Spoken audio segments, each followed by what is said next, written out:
નવી સિસ્ટમ સક્રિય થતા ગુજરાતમાં આગામી 7 દિવસ સાર્વત્રિક મેઘમહેરની આગાહી। દક્ષિણ અને મધ્ય ગુજરાતમાં પડી શકે છે ભારે વરસાદ। અત્યાર સુધી રાજ્યમાં સિઝનનો સરેરાશ 19% વધુ વરસાદ નોંધાયો। ઉપરવાસમાંથી પાણીની આવક વધતા નર્મદા ડેમ 89% ભરાયો। જળ સપાટી 134.94 મીટરે પહોંચતા છલ્લોછલ થવાની તૈયારીમાં। ડેમ 138.68 મીટરની મહત્તમ સપાટીથી હવે માત્ર 3.74 મીટર જ દૂર।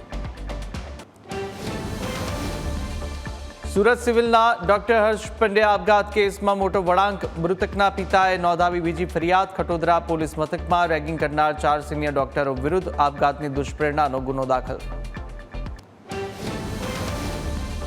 સાબરકાંઠામાં ઊંચા વળતરની લાલચે કેશર વર્લ્ડના સીઈઓ મહિપાલસિંહ ઝાલાનું કૌભાંડ। 1 કરોડથી વધુની ઠગાઈ આચરી ઠગબાજો ફરાર।